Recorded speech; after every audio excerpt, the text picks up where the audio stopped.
Shalom saudara, salam sukacita bagimu. Kembali kita berjumpa dalam akhir pekan Sabtu 13 Juli 2024 dalam renungan pagi. Mari kita siapkan hati kita akan membaca dan merenungkan Bilangan 10 ayat 11 sampai ayat 36. Sebelum membaca, mari kita berdoa. Ya Bapa di sorga, kami bersyukur untuk kehidupan baru ini. Kami akan melandasi semua perjalanan kehidupan kami hari ini dengan membaca dan merenungkan firman-Mu. Perkenankan kami dalam kuasa Roh Kudus dapat menerima semuanya dalam hikmat Tuhan. Ya Bapa, ampuni dosa kami, bersabdalah, kami siap mendengar. Amin.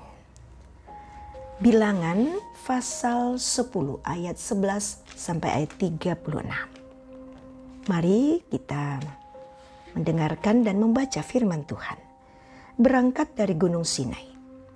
Pada tahun yang kedua, pada bulan yang kedua, pada tanggal 20 bulan itu, naiklah awan itu dari atas kemah suci, tempat hukum Allah. Lalu berangkatlah orang Israel dari padang gurun Sinai menurut aturan keberangkatan mereka. Kemudian diamlah awan itu di padang gurun Paran.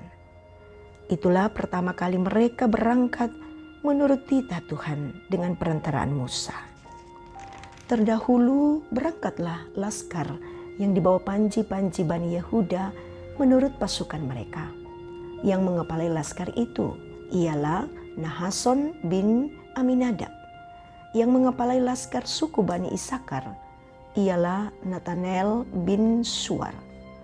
Yang mengepalai laskar suku Bani Sebulon ialah Eliab bin Helon. Sesudah itu kemah suci dibongkar, dan berangkatlah Bani Gerson dan Bani Merari yang mengangkat kemah suci itu. Kemudian berangkatlah laskar yang dibawa panji-panji Ruben menurut pasukan mereka. Yang mengepalai laskar itu ialah Elisur bin Sedeur. Yang mengepalai laskar suku Bani Simeon ialah Selumiel bin Surisyadai. Yang mengepalai laskar suku Bani Gad ialah Eliasaf bin Rehual. Sesudah itu berangkatlah orang Kehut yang mengangkat barang-barang tempat kudus. Kemah suci sudah dipasang sebelum mereka datang.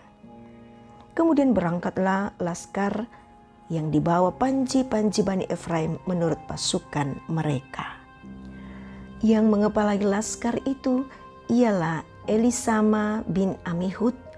Yang mengepalai laskar suku Bani Manasye ialah Gamaliel bin Pedasur. Yang mengepalai laskar suku Bani Benyamin ialah Abidan bin Gideoni. Sebagai barisan penutup semua laskar itu, berangkatlah laskar yang dibawa panji-panji Bani dan menurut pasukan mereka. Yang mengepalai laskar itu ialah Ahieser bin Amisyadai. Yang mengepalai laskar suku Bani Aser ialah Padiel bin Okran. Yang mengepalai laskar suku Bani Naftali ialah Ahira bin Enam. Itulah aturan keberangkatan orang Israel menurut pasukan mereka ketika mereka berangkat. Lalu berkatalah Musa kepada Hobab bin Rehual bin Midian, mertua Musa, kami berangkat ke tempat yang dimaksud Tuhan ketika ia berfirman, aku akan memberikannya kepadamu. Sebab itu ikutlah bersama-sama dengan kami, maka kami akan berbuat baik kepadamu. Sebab Tuhan telah menjanjikan yang baik tentang Israel. Tetapi jawabnya kepada Musa, aku tidak ikut, melainkan aku hendak pergi ke negeriku dan kepada sanak saudaraku. Kata Musa, janganlah kiranya tinggalkan kami, sebab engkaulah yang tahu bagaimana kami berkemah di padang gurun, maka engkau dapat menjadi penunjuk jalan bagi kami. Jika engkau ikut bersama-sama dengan kami, maka kebaikan yang akan dilakukan Tuhan kepada kami akan kami lakukan juga kepadamu. Lalu berangkatlah mereka dari gunung Tuhan dan berjalan 3 hari perjalanan jauhnya. Sedang tabut perjanjian Tuhan berangkat di depan mereka dan berjalan 3 hari perjalanan jauhnya untuk mencari tempat perhentian bagi mereka. Dan awal Tuhan ada di atas mereka pada saat siang hari apabila mereka berangkat dari tempat perkemahan. Apabila tabut itu berangkat, berkatalah Musa, "Bangkitlah Tuhan, supaya musuhmu berserak dan orang-orang yang membenci engkau melarikan diri dari hadapanmu." Dan apabila tabut itu berhenti, berkatalah ia, "Kembalilah Tuhan kepada umat Israel yang beribu-ribu laksa ini." Amin, firman Tuhan. Kamu tidak pernah sendiri. Tai amu misa-misa. Itu tema kita saat ini. Saudara, pernahkah saudara berada pada titik terendah dalam kehidupan, lalu merasa tidak ada seorang pun yang peduli dengan saudara? Pernahkah saudara mengalami kondisi tersebut lalu merasa Tuhan begitu jauh dari saudara? Apakah memang benar demikian? Bacaan kita hari ini berkisah tentang penyertaan Tuhan di dalam perjalanan bangsa Israel pasca perjanjian Sinai ke tanah yang dijanjikan. Seperti apa penyertaan Tuhan bagi umatnya? Mari kita lihat dalam renungan kita. Penyertaan Tuhan bagi bangsa Israel dapat kita temukan dalam beragam cara. Pertama, Tuhan memakai Hobab menjadi petunjuk jalan ke tanah perjanjian. Itu dalam ayat 31. Yang kedua, tabut perjanjian menjadi penanda kehadiran Tuhan yang meyakinkan mereka akan jaminan perlindungan Tuhan dari para musuh. Itu dalam ayat 33, 35, dan 36. Yang ketiga, awan yang dipakai Tuhan untuk menaungi mereka dari terik matahari. Jelas dalam ayat 34. Ketiga cara tersebut dapat dimaknai sebagai bentuk kesungguhan Tuhan untuk menjaga dan menyertai umatnya, sehingga mampu menapaki beratnya perjalanan tersebut. Lebih lanjut, hal itu juga menegaskan bahwa Tuhan dapat menggunakan beragam cara menyatakan penyertaannya. Saudara yang diberkati Tuhan, firman Tuhan hari ini ingin menegaskan bahwa sesungguhnya kita tidak pernah benar-benar sendiri menjalani hidup ini. Tuhan tidak pernah jauh dari kehidupan kita.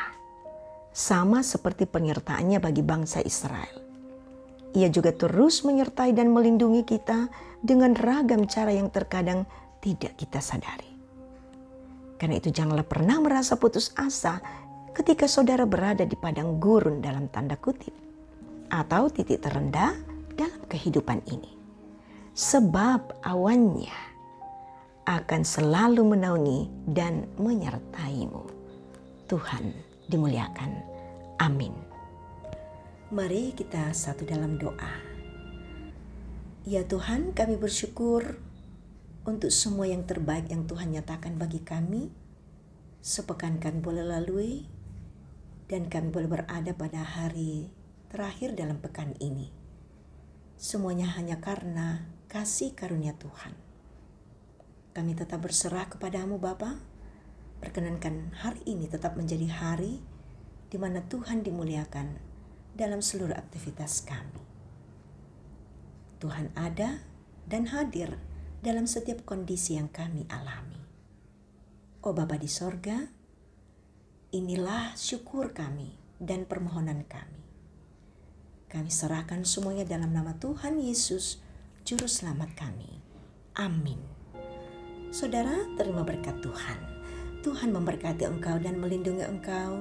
Tuhan menyinari engkau dengan wajah-Nya dan memberi engkau kasih karunia. Tuhan menghadapkan wajah-Nya kepadamu dan memberi engkau damai sejahtera. Amin. Saudara, mari menikmati kehidupan kita saat ini dalam tuntunan kuasa dan kasih Tuhan.